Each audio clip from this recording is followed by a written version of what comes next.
And yet the idea of buttons on shirt sleeves didn't occur to me. Like backstage, I'm trying to tie it up, and I'm like, this doesn't work. How do they do it? They're smarter than me, I guess. The reason why, when I first said, when we were going to do the Common Sense tour, I said to my staff, I said, I think I want to come out as a founding father in the second half. And they said, oh, geez, no, you don't. And I said, yeah. They said, Glenn, there'll be people that will video, and then it'll be on YouTube, and everybody will make fun of you, and I'm like, so that's different than my current life. How exactly?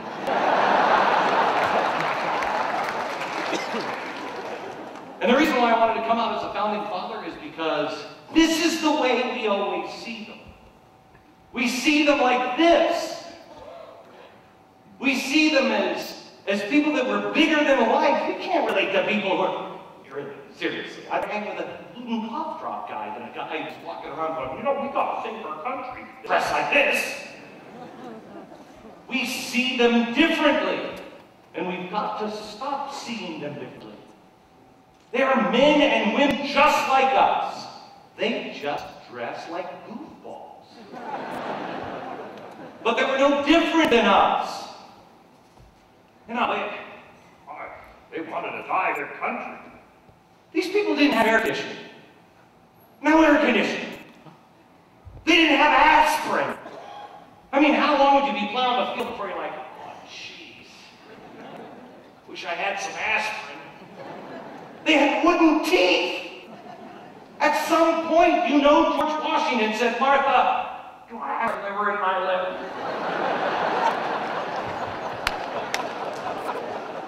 They were hot. They had no deodorant. They were stinky.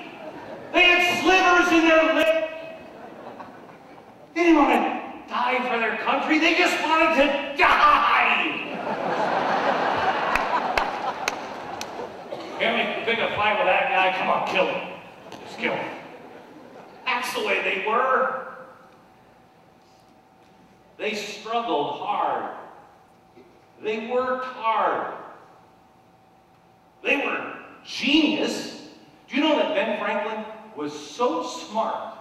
He was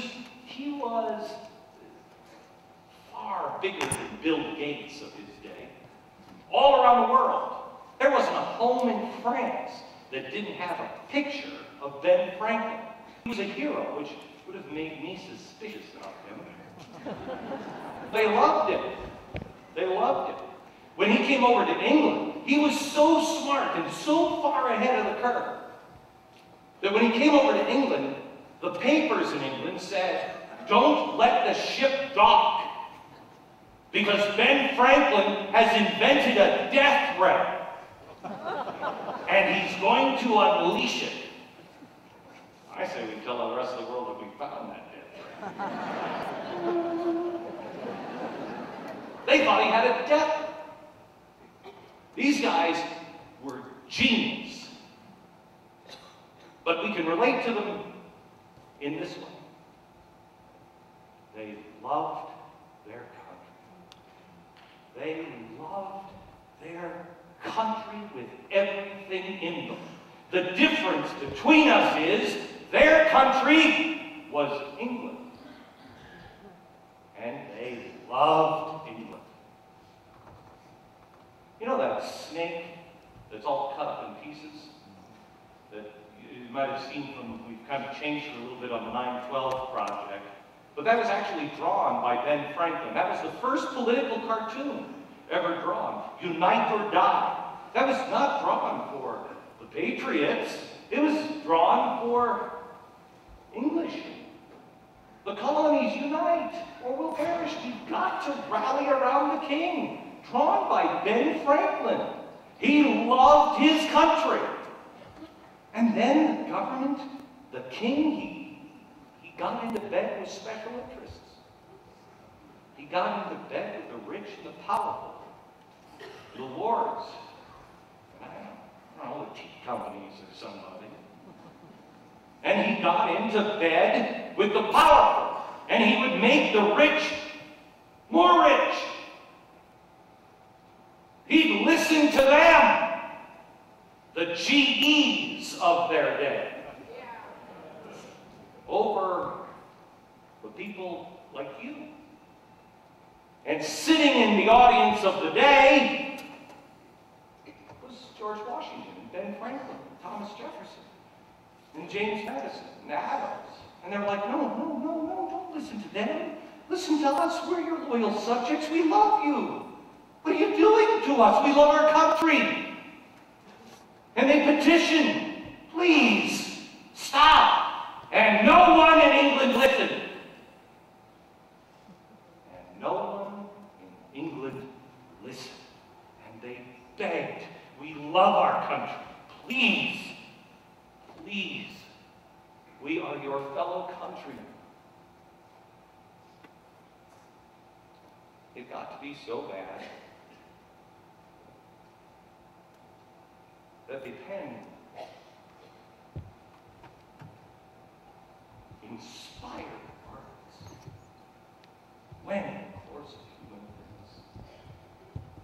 things, inspired words.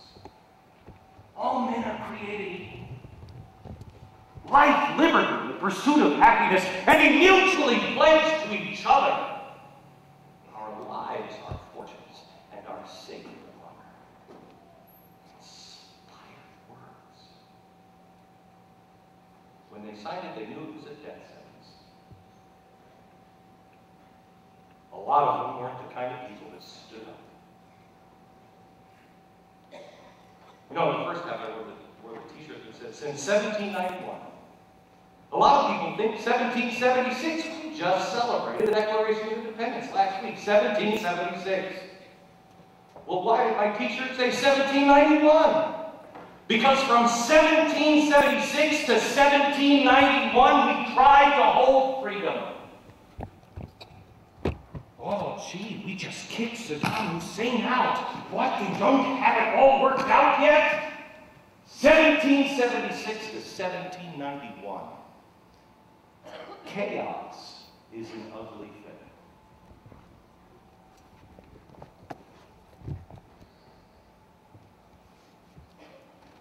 I tell you now that if we don't stand up now, the longer this goes on, the more likely we have chaos in our future.